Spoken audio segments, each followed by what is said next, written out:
Terima kasih Anda masih bersama kami. Bagi Anda yang baru saja bergabung, kami hadirkan kembali 3 berita utama hari ini.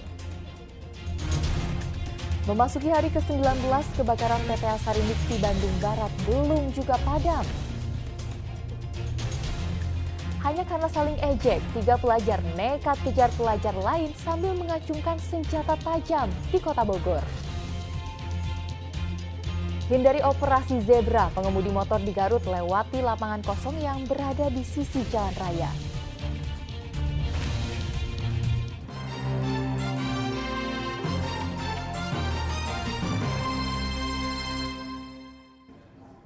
Kita ke informasi selanjutnya.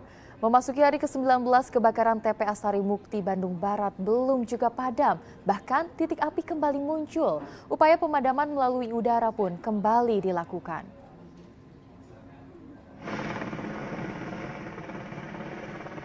Satu unit helikopter Puma milik Badan Nasional Penanggulangan Bencana (BNPB) kembali diterjunkan ke lokasi kebakaran TPA Sampah Sarimukti Cipatat, Bandung Barat, Rabu siang.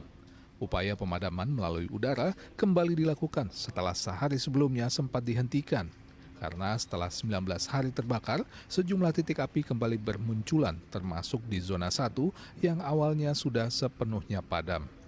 Selain pemadaman melalui udara, di darat sejumlah alat berat menguruk tanah untuk mempercepat pemadaman api. Titik api masih ada, cuman tidak terlihat di bawah. Yang tidak terlihat di bawah, saking tingginya timbunan ini, gitu kan. Itu tidak terlihat. Terlihatnya mungkin pada saat malam hari. Kalau siang seperti ini tidak ada, tidak terlihat. Hanya ada kepulan-kepulan saja. Untuk membuka jalur pemadaman di zona 3. Tapi masih dibantu oleh waterbombing berarti Pak? Masih, sekarang masih. Hari ini masih. Kalau pembuangan sampah masih normal Pak? Ke zona darurat atau gimana Pak? Normal pembuangan sampah yaitu ke zona 1, di sini ada pengolah segala macam gitu. Cuman pemulung Tetap tidak boleh masuk berarti. Di saat api belum juga padam, pembuangan sampah ke zona darurat masih berlangsung. Namun pembuangan sampah dari Bandung Raya ke zona darurat ini dibatasi hanya hingga tanggal 11 September mendatang. Dan sampah yang masuk saat ini sudah mencapai 80% dari total kapasitas 8.000 ton yang disediakan. Muhammad Abbas melaporkan dari Bandung Barat. 3 hektar lahan bekas tempat pembuangan akhir sampah Panembong, Subang hari Selasa hangus terbakar. Kebakaran yang belum berhasil dipadamkan hingga hari Rabu menimbulkan asap tebal yang mengganggu kesehatan dan aktivitas warga.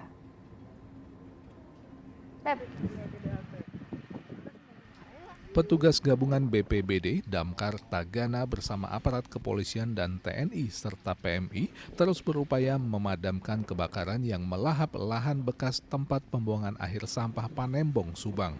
Api sulit dipadamkan akibat tiupan angin kencang serta titik lokasi kebakaran yang sulit dijangkau. Lahan yang terbakar diperkirakan mencapai 3 hektar. Menurut petugas, kebakaran di tempat ini bukan kali pertama terjadi.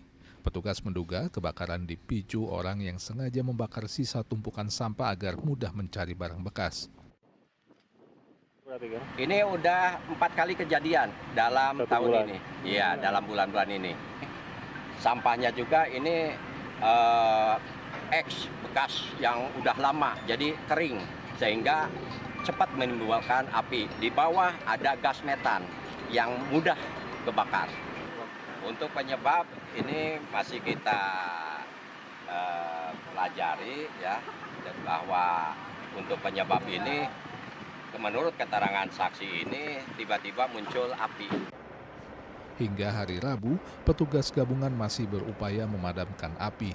Kebakaran kali ini adalah kebakaran yang paling besar terjadi. Untuk mencegah api semakin meluas, Pemkab Subang menurunkan sebuah ekskavator untuk membuat parit. Data Dinas Lingkungan Hidup Kabupaten Subang, ada 200 kepala keluarga yang tinggal di dekat lokasi ex-TPA terdampak kebakaran tersebut. Kedepannya Pemkab akan menghijaukan lahan ex-TPA Panembong dengan penanaman pohon. Karena memang ini kejadiannya setiap tahun kadang terjadi terus, kadang warga sekitar sudah biasa. Dan kita juga nanti dengan Dinsos akan dibantu beberapa bantuan sosial kepada warga di sekitar. Ini karena sudah tidak digunakan, memang harapannya nanti ini akan kita lakukan penghijauan di sini sambil menunggu proses selanjutnya dan mudah-mudahan bisa menjadi wilayah yang hijau, hutan hijau. Ini kualitas udara kan dengan asap ini menjadi buruk, Pak. Sudah ada laporan warga yang terdampak belum, Pak? Sementara ini belum. Pemkab Subang juga mengimbau kepada warga agar tidak melakukan aktivitas apapun, termasuk mencari barang rongsokan di ex-TPA Panembong yang dinilai bisa memicu terjadinya kebakaran. Zainal Arifin melaporkan dari Subang. Kebakaran hebat melanda lahan kosong bekas lokasi tambang galian di Kota Tasikmalaya. Kebakaran meluas menjadi 4 titik akibat percikan api yang terbawa angin kencang. Beruntung, kebakaran tak sampai merembet ke pemukiman warga.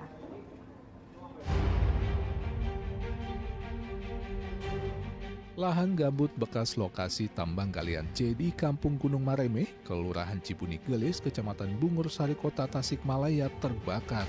Dari total 7 hektar lahan gambut yang terbakar seluas lebih dari 1 hektar. Kebakaran yang terjadi di 4 titik membuat petugas pemadam kebakaran kesulitan memadamkan api. Titik api yang awalnya berasal dari perbukitan meluas setelah bara api terbawa angin dan menyulut api di dekat permukiman warga. Menurut warga, kebakaran diketahui terjadi Senin petang selepas azan maghrib. Ini lahan yang gersang, lahan kosong. Lahan gambut bekas galian. Iya. Oke. Bu, ada berapa titik sejauh ini Bu yang terbakar? Ada 4 titik. Yang paling besar itu sebelah kiri gunung saya. Gitu ya? Iya, gunung. Sebelah kiri saya di sini. Kalau ke sebelah kanan ini ke arah pemukiman. Dugaan sementara Kira-kira pembakaran sampah atau puntung rokok atau seperti apa? kemungkinan sih karena sebelah sini nggak ada pemukiman, jadi karena kering. Kalau ya yang iseng juga bisa. Kalau yang sebelah Yang sini bakar sampah kayak gitu. Petugas damkar dan BPBD yang menerima laporan langsung memadamkan api. Api berhasil dijinakkan sehingga tidak sampai merembet ke permukiman warga. Petugas mengimbau agar warga tidak membakar sampah atau membuang puntung rokok sembarangan supaya tidak memicu terjadinya kebakaran. Eko Setiabudi melaporkan dari Kota Tasikmalaya. Harga beras di Majalengka mengalami kenaikan drastis selama 2 pekan terakhir. Kenaikan ini memberatkan warga sebagai konsumen dan menurunkan penjualan pedagang beras. Harga beras yang semakin tak terjangkau dirasakan warga baik sebagai pedagang maupun konsumen di pasar Kadipaten Majalengka. Beras kualitas medium dan premium bahkan mengalami kenaikan hingga Rp4.000 per kilogramnya. Beras kualitas medium yang biasanya dijual Rp10.000 per kilogram, kini dijual di kisaran Rp13.500 hingga Rp14.000 per kilogram. Sedang beras kualitas premium yang sebelumnya dihargai Rp11.000 per kilogram, kini melonjak menjadi Rp15.000 per kilogramnya. Warga sebagai konsumen pun keberatan dengan kenaikan harga beras yang cukup drastis selama 2 pekan terakhir. Dari 12.5 naik ke 13.5 sampai sekarang nyampe 15.000. Itu beras apa Bu yang naik? Yang premium. Premium. Ya. Kerepotan nggak Bu dengan kenaikan beras Bu? Kerepotan sekali, soalnya itu kenaikannya jaraknya pendek ya, enggak seminggu beli, seminggu kemudian udah naik lagi. Ibu-ibu enggak lainnya cuman mudah-mudahan bisa turun lagi, harga beras normal lagi, harga yang lain juga sama. Terlalu berat lah untuk harga segitu kalau untuk warga seperti saya. Mahalnya harga juga berdampak pada turunnya penjualan beras. Pedagang beras di pasar Kadipaten Majalengka mengaku ia biasanya bisa menjual 5 kuintal beras sehari. Namun setelah harga beras melonjak, ia hanya mampu menjual 2,5 hingga 3 kuintal sehari. Naiknya bertahap ya Bu? Iya. Itu sudah berapa lama Bu kenaikan harga Bu? Baru setengah bulan lah. Setengah bulan? Iya. Itu mempengaruhi nggak Bu ke penghasilan Ibu, ke omset Ibu? Pengaruhi Pak, sebab susah uang. Lagi susah semuanya, harga beras mahal, anak banyak, cari uang susah, ya emang dada kecil, dada kurang gitu. Artinya berkurang untuk penjualannya? Ya. Biasanya berapa Bu kalau sebelum naik Bu? Penjualan Ibu? Naiknya habis gitu, 5 kintal. Untuk satu hari. Untuk sekarang gimana, Bu? Sekarang mah paling 3 kintal, 2 kintal setengah.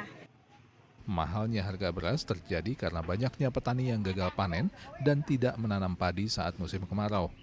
Kondisi ini membuat pasokan beras berkurang dan harganya naik. Pedagang dan pembeli berharap pemerintah segera mengambil tindakan untuk menstabilkan harga beras. Agun Gunawan melaporkan dari Majalengka.